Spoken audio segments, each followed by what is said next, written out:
1번 국가배상법상 공무원이 위법한 직무행위로 인한 손해배상에 대한 설명으로 옳은 것은 1번 일반적으로 공무원이 필요한 지식을 갖추지 못하였고 법규의 해석을 그르쳐 행정처분을 하였다면 그가 법률 전문가가 아닌 행정직 공무원이라고 하여 과실이 없다고는 할 수 없다.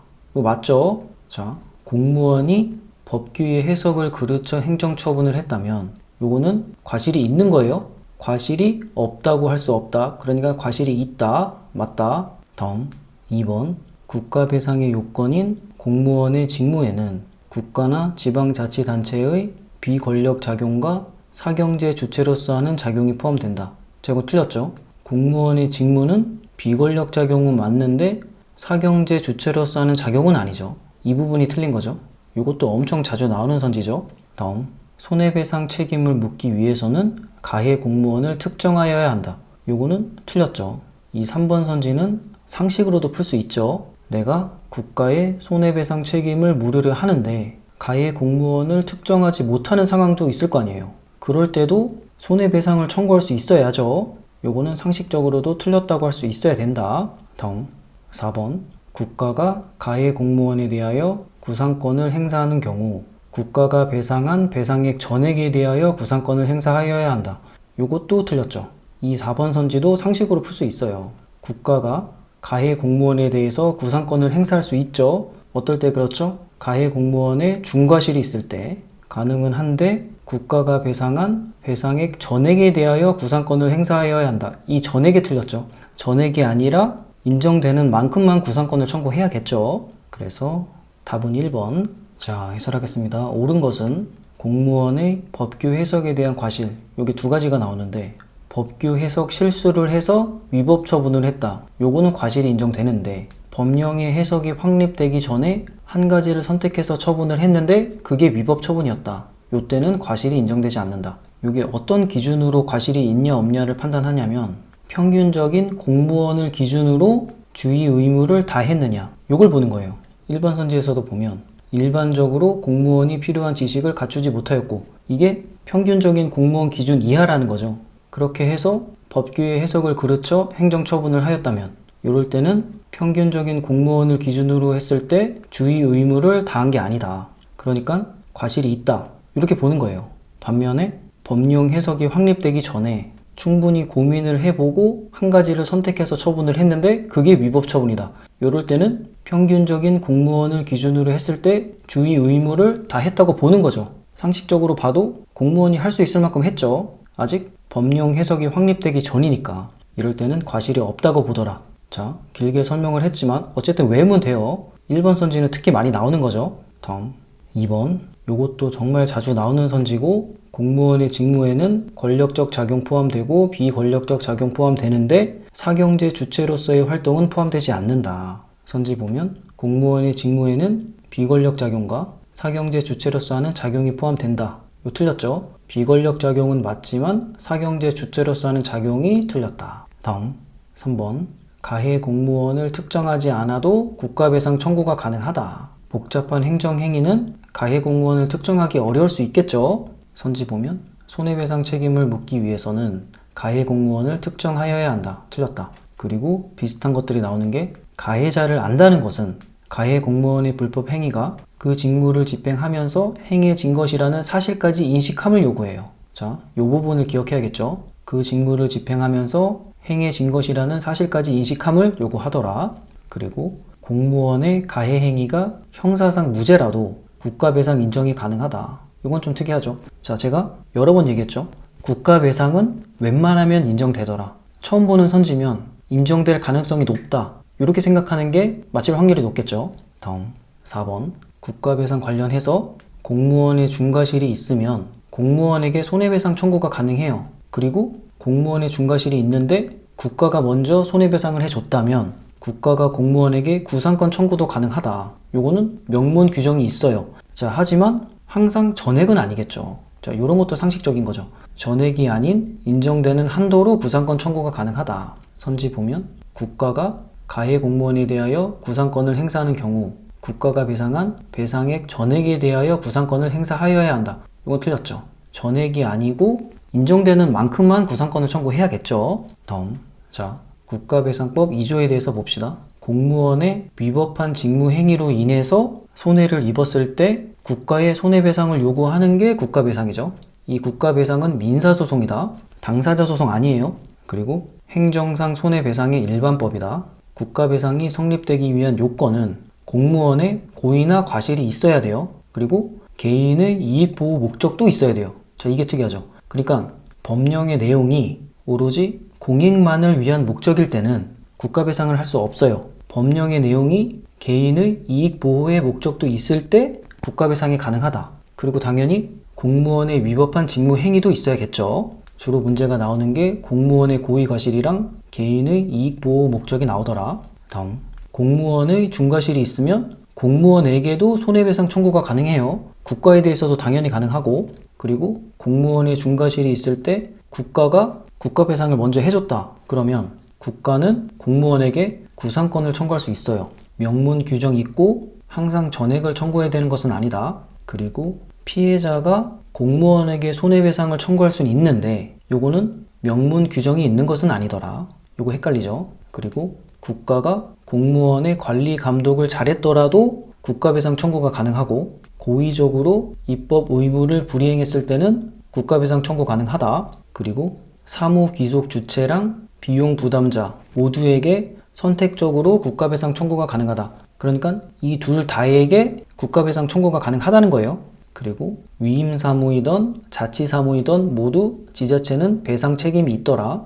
자, 요 4개 보면은 국가배상은 웬만하면 인정되더라. 요게 적용이 되죠. 그런데 여기서 고의적 입법 의무 불이행 시 국가배상이 가능한 거지, 고의적이 아닌 입법 의무 불이행은 웬만하면 국가배상이 인정이 안 돼요. 이 고의적이 중요한 거고. 다음, 국가배상 청구권의 시효는 안날로부터는 3년, 발생한 날로부터는 5년이다. 요거 특이하죠? 안날로부터 3년, 요게 특이한 거다. 다음, 과실의 객관화는 국가배상을 용이하게 하더라. 자, 무슨 말이냐? 과실이 있어야 국가배상 청구가 가능하죠. 그런데 예전에는 공무원 개개인, 그러니까 공무원 각각의 능력을 기준으로 과실이 있는지 없는지를 봤단 말이에요. 이러면은 과실이 있는지 없는지 증명하기가 되게 어렵겠죠. 하지만 과실을 객관화하겠다. 평균적인 공무원 기준에서 주의 의무를 다했느냐? 다 했으면 과실이 없는 거고, 주의 의무를 다하지 않았으면 과실이 있는 거죠. 이렇게 되면은 과실이 있는지 없는지를 증명하기가 좋으니까 국가배상이 용이해진다. 이런 내용이에요. 다음, 2번, 행정상 손해배상에 대한 설명으로 옳지 않은 것은 1번, 국가배상 청구권의 소멸시효 기간은 지났으나 국가가 소멸시효 완성을 주장하는 것이 신의 성실의 원칙에 반하는 권리남용으로 허용될 수 없어 배상 책임을 이행한 경우 국가는 원칙적으로 해당 공무원에 대해 구상권을 행사할 수 있다. 자, 이거 틀렸죠? 자, 국가배상 청구권의 소멸시효가 지났는데 그럼에도 불구하고 국가가 소멸시효의 완성을 주장하는 것이 신의 성실 원칙에 반해서 배상 책임을 이행했어요. 그러니까 국가배상을 해줬다. 이럴 때 국가는 해당 공무원에게 구상권을 행사할 수 있냐? 이거는 아니다. 이런 경우에 공무원에게 구상권을 행사하는 것은 너무 가혹하죠. 이럴 때는 신의칙상 허용되지 않는다. 그러니까 신의 성실의 원칙상 허용되지 않는다. 이렇게 얘기를 해요. 그래서 구상권을 행사할 수 없다. 다음, 2번, 공무원이 관계 법령의 해석이 확립되기 전에 어느 한서를 취하여 업무를 처리한 것이 결과적으로 위법하더라도 처분 당시 그 이상의 업무 처리를 성실한 평균적 공무원에게 기대하기 어려웠던 경우라면 원칙적으로 공무원의 과실을 인정할 수 없다. 이거 맞죠? 관계 법령의 해석이 확립되기 전에 어느 한서를 취하여 업무를 처리했는데 그게 위법 처분이었다. 요때는 공무원의 과실을 인정할 수 없다. 여기 맞다. 요거는 선지에서 힌트를 줘요. 처분 당시 그 이상의 업무 처리를 성실한 평균적 공무원에게 기대하기 어려웠던 경우라면, 그러니까 평균적인 공무원의 기준으로 봤을 때 그 이상으로 해내기는 어렵다는 거죠. 자기가 할 만큼은 다 했다는 거예요. 자, 그럴 때는 과실을 인정할 수 없다. 맞다. 다음, 3번, 공무원이 직무를 수행하면서 그 근거가 되는 법령의 규정에 따라 구체적으로 의무를 부여받았어도 그것이 국민의 이익과 관계없이 순전히 행정기관 내부의 질서를 유지하기 위한 것이라면 그 의무에 위반하여 국민에게 손해를 가하여도 국가 등은 배상 책임을 부담하지 않는다. 이거 맞죠? 자, 여기서 중요하게 봐야 될 거는 법령의 규정이 국민의 이익과 관계가 있어야 돼요. 국민의 이익 보호가 조금이라도 있어야 국가 배상을 할 수 있는 거예요. 그런데 여기서는 법령의 규정이 국민의 이익과 관계없이, 그러니까 국민의 이익 보호 목적이 없이 순전히 행정기관 내부의 질서를 유지하기 위한 것이라면 국가 등은 배상 책임을 부담하지 않는 거예요. 이거 맞다. 여기서 국민의 이익 보호가 있는지 없는지가 국가 배상이 인정되느냐 안 되느냐를 결정하더라. 다음 4번. 행정처분이 후에 항고소송에서 취소되었다고 할지라도 그 기판력에 의하여 당해 행정처분이 곧바로 공무원의 고의 또는 과실로 인한 것으로서 불법 행위를 구성한다고 단정할 수 없다. 이거 맞죠? 맨날 나오는 선지죠? 행정처분이 항고소송에서 취소되었다고 할지라도, 그러니까 취소 판결을 받았더라도 그것이 곧바로 공무원의 고의 또는 과실로 인한 불법 행위를 구성한다고 단정할 수 없다. 고의 또는 과실이 있는지 없는지는 따져봐야 되는 거죠. 그래서 답은 1번이었다. 다음 해설하겠습니다. 옳지 않은 것은 1번 국가배상 청구권의 소멸시효가 완성됐는데 국가가 국가배상을 이행했어요. 자, 그렇다고 해서 국가는 공무원에게 구상권을 청구할 수 없다. 이렇게 구상권을 청구하는 것은 공무원에게 너무 가혹하죠? 이럴 때 신의 직상 허용되지 않는다. 이렇게 얘기를 해요. 다음 2번 공무원의 법규 해석에 대한 과실, 법규 해석을 실수해서 위법 처분한 거는 과실이 있는데 법령 해석이 확립되기 전에 한 가지를 선택해서 처분을 했는데 그게 위법 처분이다. 이때는 과실 없더라. 선지 보면 관계 법령의 해석이 확립되기 전에 어느 한서를 취하여 업무를 처리한 것이 결과적으로 위법하더라도 원칙적으로 공무원의 과실을 인정할 수 없다. 요런 맞다. 다음 3번 국가배상의 성립 요건에는 공무원의 고의 또는 과실이 있어야 되고 개인의 이익 보호 목적이 있어야 되더라. 요거를 꼭 기억해야 됩니다. 선지 보면 그 근거가 되는 법령의 규정에 따라 구체적으로 의무를 부여받았어도 그것이 국민의 이익과 관계없이, 그러니까 개인의 이익 보호 목적이 없다는 거죠. 이 법령이. 그럴 때는 국가 등은 배상 책임을 부담하지 않는 거예요. 조금이라도 국민의 이익 보호의 목적이 있어야 된다. 그래서 얘는 맞는 선지. 다음 4번. 이거 정말 자주 나오는 선지죠. 행정처분이 취소 판결을 받았더라도 부작위가 위법하다는 확인을 받았더라도 법관이 위법한 재판을 했더라도 곧바로 공무원의 불법 행위가 인정되는 게 아니고 곧바로 법관의 불법 행위가 인정되는 게 아니다. 고의 과실이 있는지 따져봐야 된다. 자, 선지 보면 행정처분이 항고소송에서 취소되었다고 할지라도 곧바로 공무원의 고의 또는 과실로 인한 것으로서 불법 행위를 구성한다고 단정할 수는 없다. 맞다. 다음 문제 3번 국가배상 제도에 대한 설명으로 옳은 것은 1번 공무원에게 부과된 직무상 의무가 단순히 공공일반의 이익만을 위한 경우라면 그러한 직무상 의무 위반에 대해서는 국가배상 책임이 인정되지 않는다. 이거 맞죠? 기출을 확실하게 외웠다면 1번 답 짓고 넘어가야 되는 거예요. 자, 공무원의 직무가 공공일반의 이익만을 위한 경우라면 국가배상 책임 인정되지 않죠? 국가배상 책임이 인정되려면 뭐가 필요해요? 개인의 이익보호 목적이 조금이라도 있어야 되죠. 요게 있어야 국가배상 청구가 가능하다. 이 개인의 이익보호 목적은 의도적으로 머릿속에 넣어놔야 돼요. 왜 그러냐면 1번 선지를 대충 읽으면 틀린 선지 같아요. 그렇기 때문에 제가 계속 강조하죠. 개인의 이익보호 목적이 조금이라도 있어야 국가배상 청구가 가능하다. 그래서 1번은 맞는 선지. 다음 2번 국가의 비권력적 작용은 국가배상 청구의 요건인 직무에 포함되지 않는다. 틀렸죠? 권력적 작용, 비권력적 작용 모두 공무원의 직무에 포함되는데 뭐가 안 돼요? 사경제 주체로서의 활동. 사경제 활동은 공무원의 직무가 아니다. 2번 선지에서는 비권력적 작용이 공무원의 직무에 포함되지 않는다. 그랬으니까 틀렸고. 다음 3번 경과실로 불법 행위를 한 공무원이 피해자에게 손해배상을 하였다면 이는 타인의 채무를 변제한 경우에 해당하므로 피해자는 공무원에게 이를 반환할 의무가 있다. 자, 이거 틀렸죠? 일단 경과실로 불법 행위를 한 공무원은 피해자에게 손해배상을 할 의무가 없어요. 근데도 했죠. 자, 이는 타인의 채무를 변제한 경우에 해당하므로, 자, 여기까지 맞아요. 그런데 피해자는 공무원에게 이를 반환할 의무가 있다. 요건 틀렸죠. 요게 어떻게 되는 거냐? 피해자는 공무원에게 손해배상을 받았으니까 국가배상을 잘 받은 거예요. 이제 공무원이 국가에게 구상권을 청구해야죠. 왜냐하면 원래는 국가가 국가배상을 해야 되는데 경과실 있는 공무원이 대신했죠. 국가가 해야 될 거를 공무원이 했으니까 공무원은 국가에 구상권을 청구해서 받아내야겠죠. 그래서 3번은 틀린 선지. 다음 4번, 지방자치단체가 권한 없이 사실상 관리하고 있는 도로는 국가배상 책임의 대상이 되는 영종물에 해당하지 않는다. 이거 틀렸죠? 권한 없이 사실상 관리하고 있는 도로도 영종물에 해당합니다.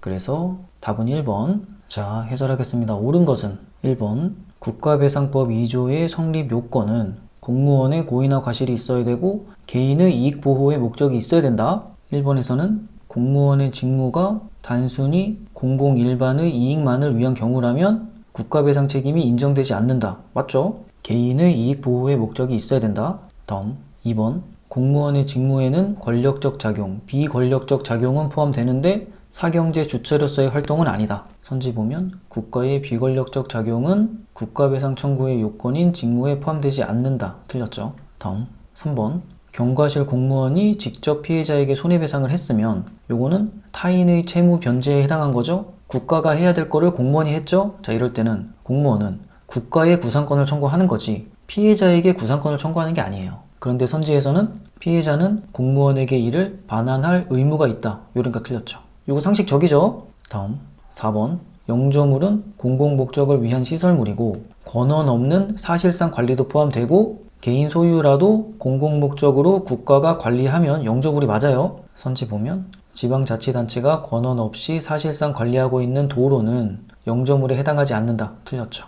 다음 문제 4번, 국가배상법상 이중배상 금지에 대한 판례 입장으로 옳지 않은 것은 1번, 국가배상법 제2조 제1항 단서에서 정한 다른 법령의 규정에 따른 보상금 청구권이 모두 시효로 소멸된 경우라고 하더라도 국가배상법 제2조 제1항 단서 규정이 적용된다. 자, 무슨 말인지 모르겠죠? 이게 무슨 말이냐면 국가배상법 제2조 제1항에는 이중배상 금지에 대한 내용이 있어요. 군인이나 경찰 같은 경우에 다치거나 사망하면 다른 법령의 규정에 따른 보상금을 받을 수 있어요. 보상금 청구권이 있단 말이죠. 자, 이럴 때는 국가배상은 청구할 수 없다. 이중배상을 금지한다. 이런 게 있단 말이죠. 그런데 1번 선지에서 뭐라 그러냐? 이 보상금 청구권이 모두 시효로 소멸된 경우라고 하더라도 다른 법령의 보상금을 받을 수 있었는데 시효로 소멸됐다. 이럴 때 국가배상법 제2조 제1항 단서 규정이 적용되냐? 그러니까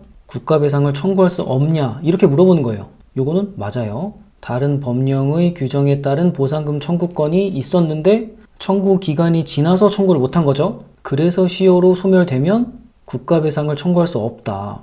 그러니까 같은 말로 국가배상법 제2조 제1항 단서 규정이 적용된다. 자, 해설에서 좀 더 자세히 설명드릴게요. 다음 2번, 경찰 공무원인 피해자가 공무원연금법에 따라 공무상 요양비를 지급받는 것은 국가배상법 제2조 제1항 단서에서 정한 다른 법령의 규정에 따라 보상을 지급받는 것에 해당하지 않는다.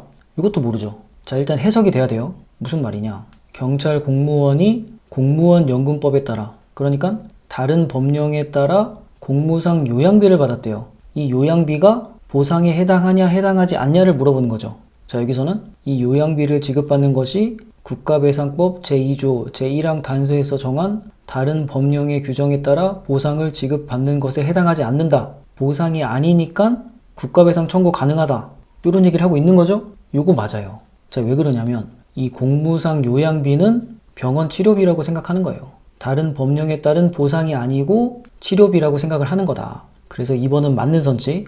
다음 3번, 훈련으로 공상을 입은 군인이 국가배상법에 따라 손해배상금을 지원받은 다음 보훈보상 대상자 지원에 관한 법률이 정한 보훈급여금의 지급을 청구하는 경우 국가는 국가배상법 제2조 제1항 단서에 따라 그 지급을 거부할 수 있다. 자, 이게 틀렸죠. 엄청 자주 나오는 선지를 줘서 답을 줬죠. 자, 요거 옳지 않는 거 찾는 거죠. 그러니까 답은 3번이다. 3번에서 하고자 하는 말이 뭐예요? 훈련으로 공상을 입은 군인이, 그러니까 직무 수행 중에 다친 군인이 국가배상법에 따라 손해배상금을 지급받은 다음, 그러니까 국가배상을 먼저 받았다. 그 다음에 보훈급여금의 지급을 청구했다. 그 다음 보훈보상을 받은 거죠.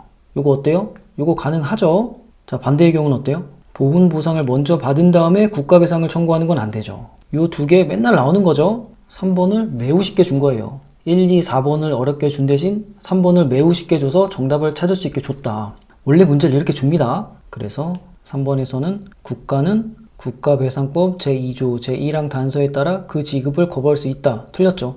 지급을 거부할 수 없고 지급해야 되는 거죠. 다음 4번 군인이 교육훈련으로 공상을 입은 경우라도 군인연금법 또는 국가유공자 예우 등에 관한 법률에 의하여 재해보상금, 유족연금, 상해연금 등 별도의 보상을 받을 수 없는 경우에는 국가배상법 제2조 제1항 단서의 적용 대상에서 제외하여야 한다. 이거는 맞죠? 자, 군인이 교육훈련 중에 공상을 입었다.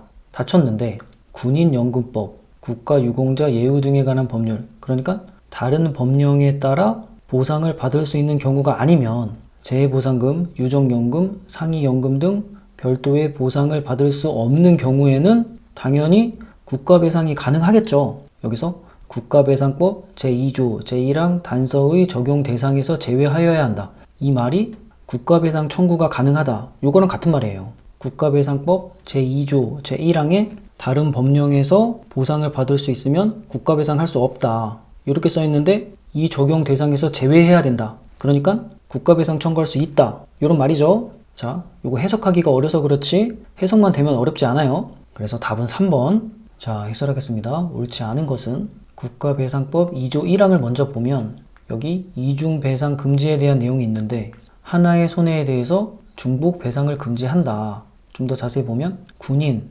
군무원, 경찰, 예비군이 직무 수행 중에 순직하거나 공상을 입은 경우 다른 법령의 보상을 받을 수 있다면 국가배상을 청구할 수 없다.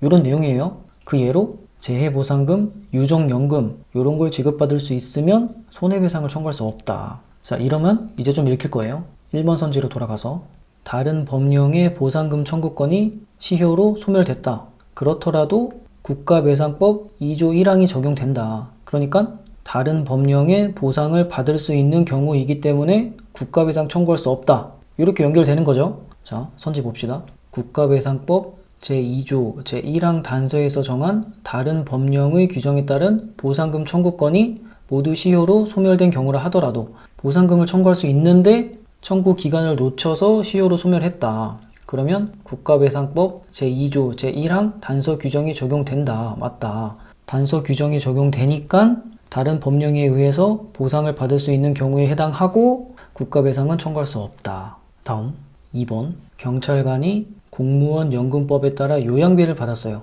요거는 국가배상법 2조 1항이 적용되지 않는다. 공무원 연금법에 따른 요양비는 다른 법령의 보상에 해당하지 않아서 국가배상 청구할 수 있다. 이런 얘기를 하는 거죠. 이 요양비는 병원의 치료비로 보는 거예요. 보상이 아닌 치료비다. 선지 보면 경찰 공무원인 피해자가 공무원 연금법에 따라 공무상 요양비를 지급받는 것은 국가배상법 제2조 제1항 단서에서 정한 다른 법령의 규정에 따라 보상을 지급받는 것에 해당하지 않는다. 맞다. 다음 3번.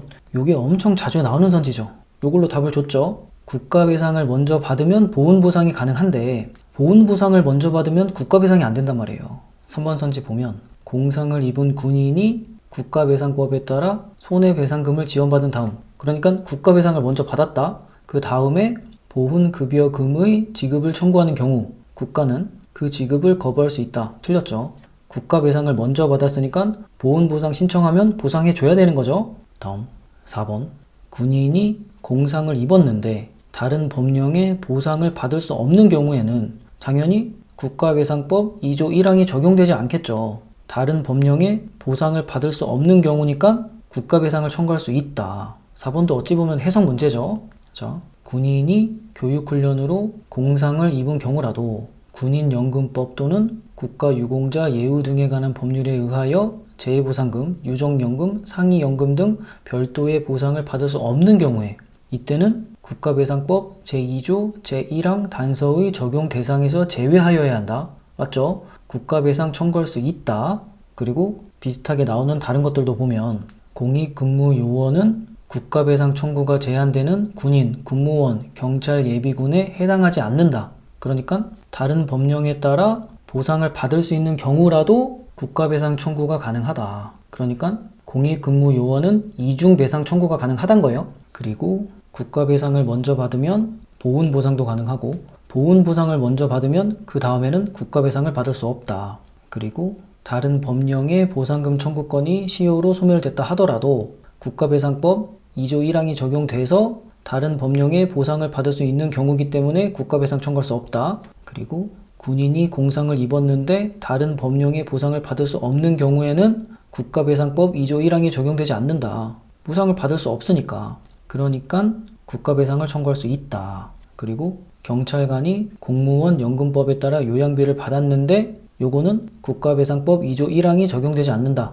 다른 법령의 보상에 해당하지 않아 국가배상 청구가 가능하다. 이 요양비는 보상이 아닌 치료비로 본다. 자, 요 정도면은 전체적으로 다 이해가 됐을 것 같아요. 다음 문제 5번 국가배상에 대한 설명으로 옳은 것은 1번 국가배상 청구의 요건인 공무원의 직무에는 행정주체가 사경제 주체로서 하는 작용도 포함된다. 틀렸죠? 공무원의 직무에는 사경제 주체로서 하는 작용은 포함되지 않는다. 다음 2번 청구기간 내에 헌법소원이 적법하게 제기되었음에도 헌법재판소 재판관이 청구기간을 오인하여 각하 결정을 한 경우 이에 대한 불복 절차 내지 시정 절차가 없는 때에는 국가배상 책임을 인정할 수 있다. 이거 맞죠? 이거 자주 나오는 선지죠? 헌법소원이 적법하게 제기됐는데 재판관이 청구기간을 오인하여 각하 결정을 했다. 자, 그런데 이에 대한 불복 절차와 시정 절차가 없을 때는 어떻게 할 수 있는 방법이 없죠? 이럴 때는 국가배상 책임을 인정할 수 있다. 맞다. 다음 3번 군 복무 중 사망한 군인 등의 유족인 원고가 국가배상법에 따른 손해배상금을 지급하던 경우에 국가는 군인연금법 소정의 사망보상금을 지급함에 있어 원고가 받은 손해배상금 상당 금액을 공제할 수 없다. 이거 틀렸죠? 국가배상을 먼저 받고 그 다음에 사망보상을 신청해서 받는 것은 가능한데 국가배상에서 받은 상당 금액을 공제할 수 있다. 그러니까 사망보상으로 1,000만 원을 받을 수 있는데 국가배상으로 400만 원을 받았다. 그러면 1,000만 원에서 400만 원을 공제하고 600만 원을 사망보상금으로 줘야 되는 거죠. 자, 이해됐죠? 그래서 3번 선지에서는 원고가 받은 손해배상금, 요거는 국가배상금을 의미하는 거죠. 손해배상금 상당 금액을 공제할 수 없다 했으니까 틀렸다. 다음 4번 외국인이 피해자인 경우 해당 국가와 상호 보증이 없더라도 국가배상법이 적용된다. 이거 틀렸죠. 해당 국가와 상호 보증이 있어야 국가배상법이 적용됩니다. 4번은 틀린 선지. 그래서 답은 2번. 자, 해설하겠습니다. 옳은 것은 요거 계속 나오죠. 공무원의 직무에는 권력적 작용, 비권력적 작용은 맞는데 사경제 주체로서의 활동은 아니다. 선지 보면 공무원의 직무에는 사경제 주체로서 하는 작용도 포함된다. 틀렸죠. 다음 2번 불복 절차가 없는 경우에는 국가배상이 가능하다. 그 예로 나오는 게 헌법재판소의 청구기간을 오인한 각하 결정, 그리고 부당한 재판인데 불복 절차가 없으면 국가배상 가능하다. 그래서 선지 보면 헌법소원이 적법하게 제기되었음에도 헌법재판소에서 청구기간을 오인해서 각하 결정을 했는데 불복 절차가 없다. 그럴 때는 국가배상 책임을 인정할 수 있다. 맞다. 다음 3번 국가배상을 먼저 받고 그 다음에 사망보상도 받을 수 있는데 사망보상 시 먼저 받은 손해배상금의 상당액을 공제할 수 있다. 이 손해배상금은 국가배상금을 얘기하는 거죠. 하지만 정신적 손해배상금은 공제할 수 없다. 이렇게만 문제가 나왔었어요. 요거랑 비슷한 게 국가배상을 먼저 받으면 보훈보상도 받을 수 있다. 이런 게 있었죠. 요 반대의 경우는 안 됐죠. 보훈보상을 먼저 받으면 국가배상은 안 된다. 자, 선지 보면 군 복무 중 사망한 군인 등의 유족인 원고가 국가배상법에 따른 손해배상금을 지급받은 경우 국가는 군인연금법 소정의 사망보상금을 지급함에 있어 원고가 받은 손해배상금 상당 금액을 공제할 수 없다. 공제할 수 있죠. 다음 4번 외국인에 대한 국가배상에서 해당 국가와 상호 보증은 필요한데 조약 체결까지 할 필요는 없다. 이거 둘 다 기억해 둡시다. 외국인이 피해자인 경우 해당 국가와 상호 보증이 없더라도 국가배상이 적용된다. 틀렸죠? 상호 보증은 있어야 되는데 조약 체결까지는 필요가 없다. 다음 문제 6번 위법한 직무행위로 인한 손해배상 책임에 대한 설명으로 옳지 않은 것은 1번 국가배상법상 공무원이라 함은 널리 공무를 위탁받아 실질적으로 공무에 종사하고 있는 일체의 자를 가리키는 것으로서 단지 공무의 위탁이 일시적인 사항에 관한 활동을 위한 것은 포함되지 않는다. 제가 틀렸죠? 제가 말을 어렵게 썼는데 뭘 물어보는 거냐면 공무를 위탁받은 사인도 공무원이 맞다. 이 얘기를 하는 거거든요. 선지 보면 단지 공무의 위탁이 일시적인 사항에 관한 활동을 위한 것도 공무를 위탁받은 사인이 맞죠? 그러면 공무원이 맞다. 여기서는 공무원에 포함되지 않는다. 그러니까 틀렸죠. 저는 1번 선지 보면서 머릿속에서 뭐를 생각하겠어요? 공무를 위탁받은 사인은 무조건 공무원이 맞다. 이렇게 머릿속에 들어있는 거예요. 이런 비슷한 문제를 하도 많이 풀어봤으니까. 다음 2번 국가배상법이 정한 배상 청구의 요건인 공무원의 직무에는 권력적 작용만이 아니라 행정지도와 같은 비권력적 공행정 작용도 포함된다. 이거 맞죠? 이것도 말을 좀 어렵게 썼지만 공무원의 직무에는 권력적 작용과 비권력적 작용 모두 포함되죠? 맞다. 다음 3번 어떠한 행정처분이 후에 항고소송에서 위법한 것으로 취소되었다고 하더라도 그로써 곧 당의 행정처분이 공무원의 고의 또는 과실에 의한 불법 행위를 구성한다고 단정할 수 없다. 이거 맞죠? 계속 나오죠? 똑같이 나옵니다. 행정처분이 항고소송에서 위법한 것으로 취소되었다고 하더라도 곧바로 공무원의 고의 또는 과실에 의한 불법 행위를 구성한다고 단정할 수 없죠.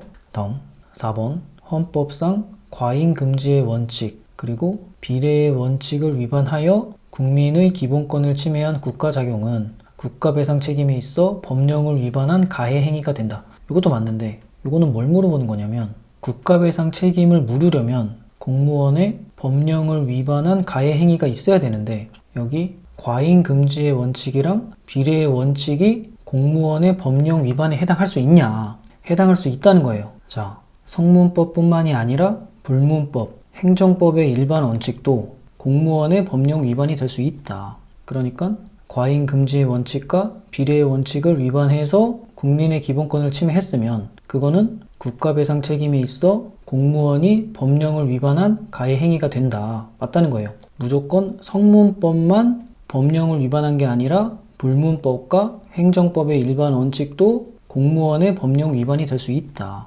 그래서 4번은 맞는 선지고 답은 1번이죠. 자, 실제 시험장이라면 1번 답 찍고 넘어갔어야 되는 거죠. 다음 자, 해설하겠습니다. 옳지 않은 것은 1번 공무를 위탁받은 사인도 공무원이 맞다. 선지 보면 국가배상법상 공무원이라 함은 널리 공무를 위탁받아 실질적으로 공무에 종사하고 있는 일체의 자를 가리키는 것으로서 그렇죠. 맞죠? 단지 공무의 위탁이 일시적인 사항에 관한 활동을 위한 것이라도 공무를 위탁받은 사인에 해당하기 때문에 공무원에 포함된다. 여기서는 포함되지 않는다. 그러니까 틀린 선지. 다음 2번 공무원의 직무에는 권력적 작용, 비권력 작용은 포함되는데 사경제 주체로서의 활동은 포함되지 않는다. 선지 보면 공무원의 직무에는 권력적 작용만이 아니라 비권력적 공행정 작용도 포함된다. 맞다. 다음 3번 행정처분이 취소 판결이 났더라도 부작위 위법이 확인됐더라도 법관이 위법 재판을 했더라도 곧바로 공무원의 불법행위가 인정되는 게 아니고 곧바로 법관의 불법행위 인정되는 거 아니다. 고의 과실을 따져봐야 된다. 자, 선지 보면 행정처분이 항고소송에서 위법한 것으로 취소되었다고 하더라도 그로써 곧바로 공무원의 고의 또는 과실에 의한 불법행위를 구성한다고 단정할 수 없다. 맞죠? 다음 4번 국가배상법상 법령 위반에는 뭐가 있느냐? 그러니까 국가배상을 받을 수 있는 위법의 종류는 뭐가 있냐? 성문법, 문서 형식으로 된 것들, 헌법, 법률, 대통령령, 우리가 아는 법전에 쓰여 있는 것들, 당연히 이것들을 어기면 법령 위반이죠. 그런데 불문법, 문서 형식이 아닌 것들, 법전의 형식은 아니지만 관습법, 판례법, 조리 이런 것들도 법령 위반이 될 수 있고 행정법의 일반 원칙들, 비례 원칙, 신뢰보호의 원칙, 신의 성실의 원칙, 평등의 원칙 이런 것도 국가배상법상 법령 위반이 될 수 있다. 이 불문법에서 조리가 행정법의 일반 원칙에 해당하는 것들이죠. 자, 어쨌든 과잉 금지의 원칙이나 비례의 원칙을 위반했거나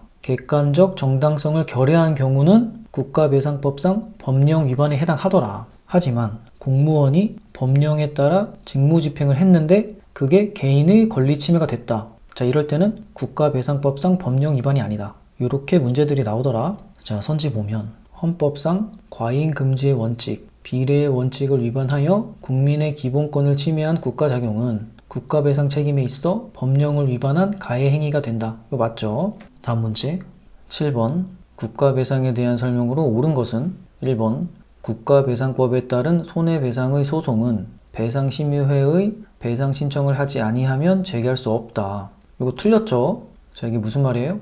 국가배상법에 따른 손해배상의 소송, 그러니까 국가배상 소송을 제기하기 전에 배상심의회의 배상 신청을 먼저 해야 된다는 거죠. 선지에서 배상심의회에 배상 신청을 하지 아니하면 제기할 수 없다 이렇게 돼 있으니까 요거는 당연히 틀렸겠죠. 이 1번 선지가 자주 나오는 선지는 아니에요. 만약에 모른다 치고 풀어볼게요. 물음표 치고. 다음 2번 국가배상 소송을 제기하는 경우 민사소송이 아니라 공법상 당사자 소송으로 제기하여야 한다. 이거 틀렸죠. 국가배상은 민사라 그랬죠. 당사자 아니다.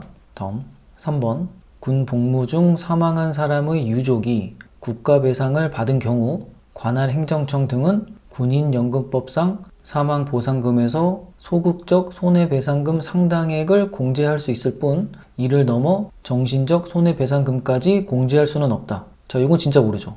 모르는 선지. 여기서 하고자 하는 말은 국가배상을 먼저 받았다. 그 다음에 사망보상금을 신청했는데 여기서 소극적 손해배상금, 그러니까 국가배상금의 상당액을 공제할 수 있을 뿐 이건 할 수 있는데 정신적 손해배상금까지 공제할 수는 없다. 자, 이건 일단 몰라요. 다음 4번 공공시설물의 하자로 손해를 입은 외국인에게는 해당 국가와 상호 보증이 없더라도 국가배상법이 적용된다. 이거 틀렸죠? 이거는 자주 나오는 선지예요. 외국인에게 국가배상을 하려면 상호 보증은 있어야 되고 조약 체결까지 돼 있을 필요는 없다. 자, 그러면 옳은 걸 찾는 거죠. 4번이랑 2번은 아니고 1번, 3번 중에 답이 있죠. 실제 시험에서 이런 식으로 푸는 거예요. 모르면 물음표 치고 빠르게 넘어가고 확실히 아는 것들 제끼고 이제 1번, 3번 중에 더 옳을 확률이 높은 걸 찾아야 되는 거죠. 근데 상식적으로 1번은 틀렸겠죠. 제가 국가배상은 웬만하면 가능하다. 웬만하면 청구할 수 있다. 이렇게 얘기를 했죠. 그런데 여기서 뭐라 그래요? 배상심의회의 배상 신청을 하지 아니하면 제기할 수 없다. 이거는 말도 안 되죠. 만약에 이런 전치주의가 있었다면 당연히 우리가 알고 있고 시험에 엄청나게 많이 나왔겠죠. 이런 전치주의는 없다. 배상심의회에 배상 신청을 하지 아니하더라도 제기할 수 있다.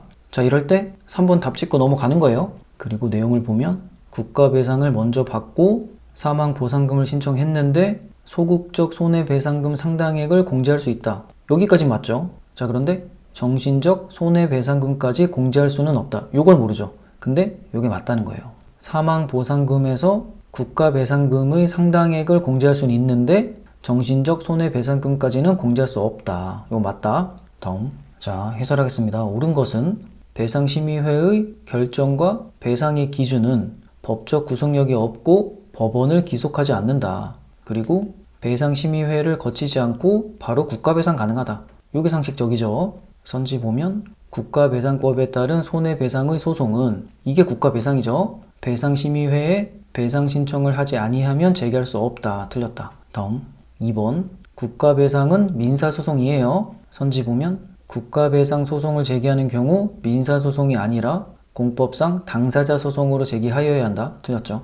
다음 3번 국가배상을 먼저 받고 사망보상금을 받는 거 가능한데 사망보상 시 먼저 받은 손해배상금의 상당액을 공제할 수 있다. 하지만 정신적 손해배상금까지 공제할 수는 없다. 요게 새롭게 나왔죠. 이제 나왔으니까 암기하면 되고 요걸 몰랐더라도 충분히 답을 찾을 수 있었죠. 1번, 2번, 4번 선지가 기출이었으니까 선지 보면 유족이 국가배상을 받은 경우 사망보상금에서 소극적 손해배상금 상당액을 공제할 수 있을 뿐 정신적 손해배상금까지 공제할 수는 없다. 맞다. 다음 4번 외국인에게 국가배상을 할 때 해당 국가와 상호 보증은 필요하지만 조약 체결까지는 필요 없다. 선지 보면 외국인에게는 해당 국가와 상호 보증이 없더라도 국가배상법이 적용된다. 틀렸죠.